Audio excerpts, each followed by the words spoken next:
Hello friends, कैसे हो आप लोग। आशा करता हूँ आप लोग अच्छे होंगे। आज एक नया वीडियो लेके आपके सामने हाजिर है आपका दोस्त, आपका होस्ट विमल चटर्जी। आज का जो वीडियो का टॉपिक है वो जो दो विधानसभा चुनाव हुआ, एक हरियाणा और दूसरा जम्मू कश्मीर, उसके बारे में सटीक विश्लेषण देने के लिए आया हूँ। ये जो दो विधानसभा चुनाव हुआ, इसमें जो एग्जिट पोल आए थे वो पूरी तरह व्यर्थ होता हुआ नजर आया। एग्जिट पोल में दोनों ही जगह पे जम्मू कश्मीर में एनसी नेशनल कांग्रेस को जीत की ये दिखाया था, जीत दिखाया था। ने हरियाणा में कांग्रेस को आगे बढ़ते हुए दिखाया था। सरकार गठित करते हुए 56 से 57 सीट मिलने की उम्मीद बता रहे थे, लेकिन वहाँ पे पूरी तरह फेल हो गया एग्जिट पोल। और जम्मू कश्मीर में कुछ हद तक सटीक हुआ, उसमें नेशनल कांग्रेस ही आया। उसमें नेशनल कांग्रेस को 42 सीट आए, कांग्रेस को 6 सीट आए, बीजेपी को 29 सीट आए, अन्य को 7 सीट आया। और जो हरियाणा में बीजेपी को पूर्ण बहुमत मिला, उसमें 48 सीटें बीजेपी को जीत दर्ज हुआ और कांग्रेस को 37 सीट जीते। और जेजीपी जो दुश्मन चौटाला का पार्टी है उसको 0 सीट मिले। पिछले बार उसको 10 सीट मिला था, इस बार उसको 0 सीट मिला। एनडीएल जो बीएसपी के पार्टी है उनको 2 सीट मिले और अन्य को 3 सीट मिलते हुए दिखाई दिए। ये जो हरियाणा में हवा बनाए थे कि कांग्रेस की सरकार आ रहा है, बीजेपी को नकार दिया है पब्लिक ने। जो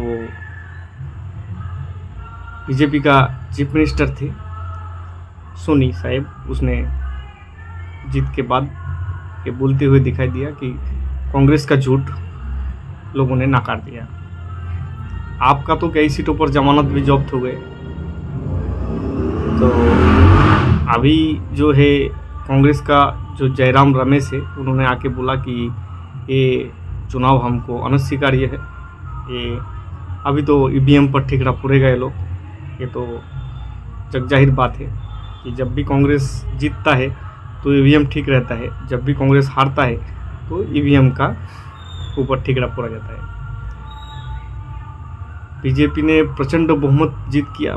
पिछले 2019 में 40 सीटें मिला था हरियाणा में, इस बार 48 सीट मिला। 8 सीट की बढ़ोतरी हुई। पिछले बार 36% की वोट शेयरिंग था, इस बार 39% का वोट शेयरिंग है।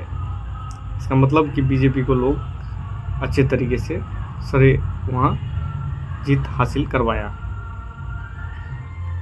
दूसरा जो इधर जम्मू कश्मीर है, जम्मू कश्मीर में फारूक अब्दुल्ला ने यह घोषित किया है कि उसका जो बेटे है उमर अब्दुल्ला वो नेक्स्ट सीएम होगा।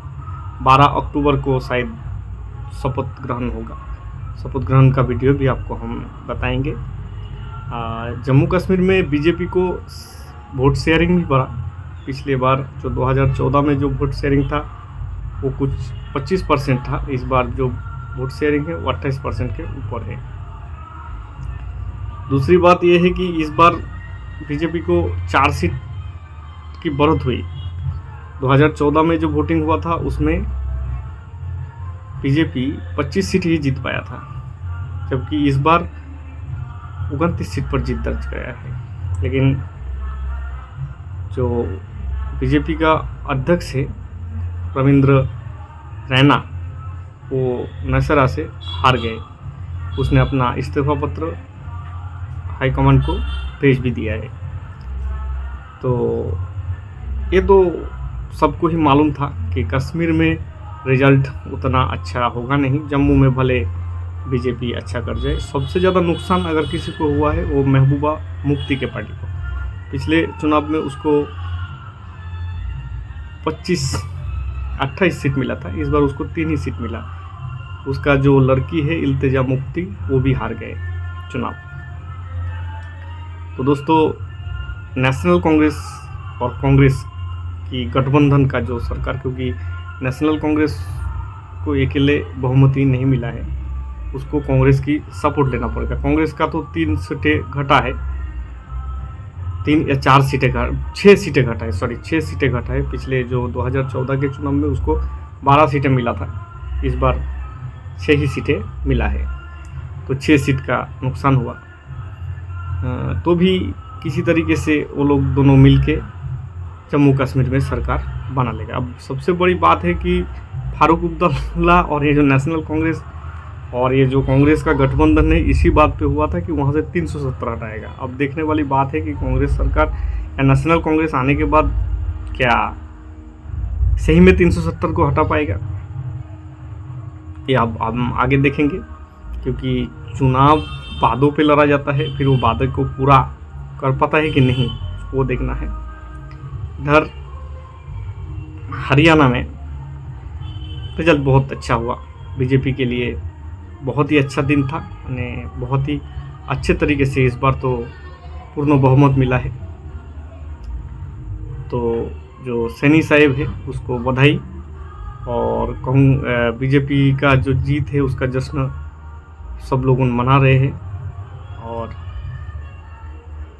जो नरेंद्र मोदी साहिब है, हमारे आदरणीय प्रधानमंत्री, वो खुद आके ट्वीट किया है और सबको जीत की बधाई और जश्न मनाते हुए दिखाई दे रहा है। क्योंकि बात ये था कि हवा ये चल रहा था कि लोकसभा चुनाव के नतीजे आने के बाद, क्योंकि उसमें उनको पूर्ण बहुमत नहीं मिला, 240 सीट मिला। आप लोग सबको पता है कि 292 सीट जहाँ मिलना था उसकी जगह 272 जो सीट मिलना था उसकी जगह 30-32 सीट कम आए। तो इसके लिए पूरे विरोधी पक्ष ने इसको मोदी की हार बता रहे थे, मोदी जी की हार बता रहे थे, और ये बता रहे थे कि मोदी का लहर चला गया, मोदी का हवा चला गया, और अभी ये हार की तरफ जा रहे हैं। जबकि टोटल विपक्ष को मिला के भी 240 सीट नहीं आया, और ये कांग्रेस को तो 99 सीट ही आए हैं।